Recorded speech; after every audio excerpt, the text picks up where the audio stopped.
इस वेलकम बात करेंगे स्टेट बैंक ऑफ इंडिया के शेयर की। तो कल के दिन फ्राइडे के दिन ये जो हमारा शेयर था अप्रॉक्सीमेटली 3% के आसपास गिरा है।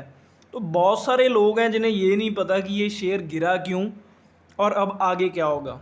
ठीक है, तो इस वीडियो में मैं टेक्निकल एनालिसिस पे बात नहीं करूँगा, सिर्फ जर्नल बातें जिनकी वजह से ये शेयर गिरा है और वो बातें आपको बताऊँगा। देखो, पहली बात तो क्या कि क्वार्टर वन के जो रिजल्ट थे एसबीआई के परसों के दिन थे।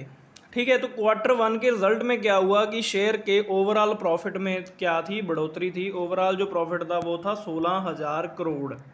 ठीक है, लेकिन बैंक को या किसी भी संस्था को या किसी भी कंपनी को प्रॉफिट कब होता है एक्चुअल में, जो उसका वो नेट प्रॉफिट अगर बढ़े। ठीक है, लोगों का एस्टिमेट था कि एसबीआई का जो नेट प्रॉफिट होगा वो क्या होगा, कम से कम 15,000 करोड़ होगा। ये हर एक बंदा जो इसमें पैसा लगा के बैठा था, बड़े बड़े इन्वेस्टर जिनका बहुत बड़ी अमाउंट में पैसा लगा है, उनका ये मानना था कि इसका जो है नेट प्रॉफिट अप्रॉक्सीमेटली 15,000 करोड़ होगा। लेकिन इसका नेट प्रॉफिट निकला अप्रॉक्सीमेटली 6,983 करोड़, मतलब 6,900 करोड़, या मान के चलो या 6,000 करोड़ ही मानो आप। मतलब कहाँ 15,000 करोड़ का अंदाज़ा लगा के लोग इसमें पैसा लगा के बैठे हैं कि इतना प्रॉफिट होगा, शेयर और ज़्यादा भागेगा।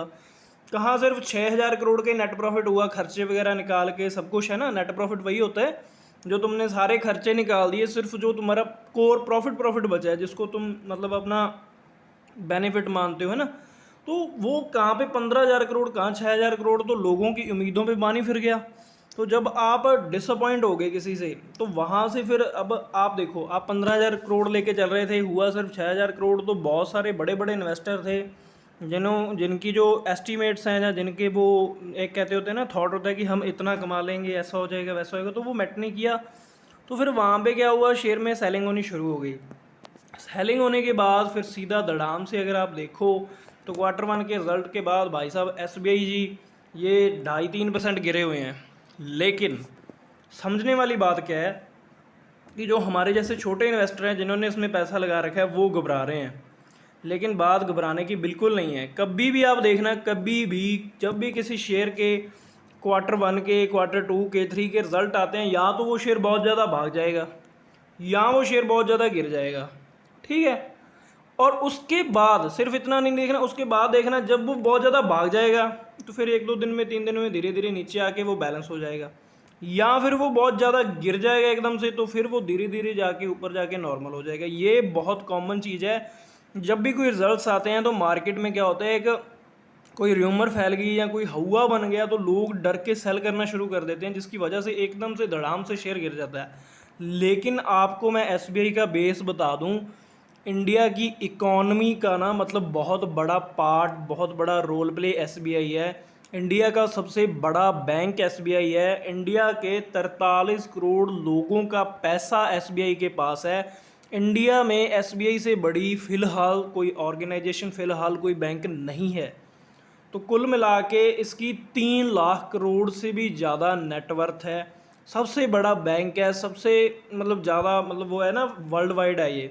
तो आप खुद सोचो, इतने बड़े बैंक में आपका पैसा लगा है, तो एक क्वार्टर के रिजल्ट की वजह से क्या ये आपके पैसे मिट्टी हो जाएंगे, क्या डूब जाएंगे? कभी भी नहीं, ऐसा कभी नहीं होता।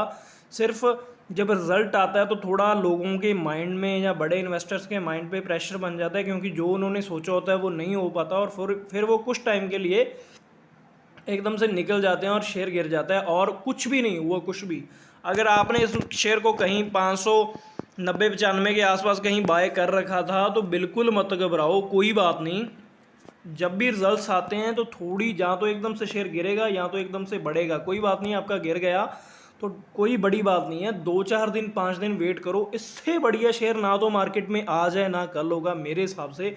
और यही शेयर जो आपकी गिरावट है ना, आप 2-3 दिन 4 दिन वेट करोगे, यहीं यहाँ से आपको पॉजिटिव होता हुआ भी दिखेगा, आपका लॉस भी आपको रिकवर होता हुआ दिखेगा। समझे? बस बात सिर्फ पेशेंस की है, क्योंकि एक बड़ी ऑर्गेनाइजेशन है, बहुत लोगों का पैसा है, ऑल ओवर वर्ल्ड में, ऑल ओवर इंडिया में बहुत बड़ा नाम है एसबीआई का। तो एसबीआई जैसा बैंक मजाल थोड़ी है कि ऐसे एक आधे क्वार्टर के रिजल्ट से डाउन हो जाएगा। वैसे भी सिर्फ लोगों के एस्टीमेट में गलती रहेगी, लोग 15,000 करोड़ सोच रहे हैं, ठीक है, लेकिन बैंक ने फिर भी कमाया तो प्रॉफिट ही है ना। चाहे वो 6,000 करोड़ कमाया है, 6,000 करोड़ भी तो मायने रखता है। 6,000 करोड़ क्या थोड़ा बहुत होता है? नहीं ना। तो वो ही बात है, कमाया तो शेयर ने प्रॉफिट ही है, बस लोगों के एस्टीमेट की वजह से, लोगों की बेवकूफ़ियों की वजह से कि ये हो जाएगा, वो हो जाएगा, ऐसे हो जाएगा, वैसे हो जाएगा, तो वो हुआ नहीं तो शेयर गिर गया। क्योंकि पैसा तो लोगों का था, लोगों ने निकाल लिया। लेकिन ऐसा तो नहीं है ना कि घाटे में शेयर चल रहा है या कुछ हुआ है, नहीं हुआ ना। शेयर प्रॉफिट में डेफिनेटली 6,000 करोड़ प्रॉफिट भी मायने रखता है, बहुत बड़ा होता है। हो सकता है एक क्वार्टर में थोड़ा कम है, क्वार्टर तो अभी 3 पड़े हैं, ठीक है। तो जैसे ही, वैसे तो ज़्यादा लंबा जाने की ज़रूरत ही नहीं है, जिसने बाय कर रखे बस 3-4 दिन आप देखना। मेरे हिसाब से क्या, जितना कि मेरे को एक्सपीरियंस है, मैंने यही देखा है कि एक बार गिर जाता है कोई बात नहीं, लेकिन जल्दी से रिकवरी भी हो जाती है। तो आप थोड़ा सा पेशेंस रखो, घबराओ नहीं। बहुत बढ़िया शेयर जिसने भी चूज़ किया ना, मैं कहता हूँ खुदा ना खास्ता बहुत अच्छा बंदा है यार, बेस्ट बंदा जिसने ये शेयर चॉइस चूज़ किया है, ठीक है। बाकी कोई बात नहीं, थोड़ी वेट करो, मैं भी आपके साथ हूँ, देख लेंगे किसका क्या जाता है, कोई बात नहीं।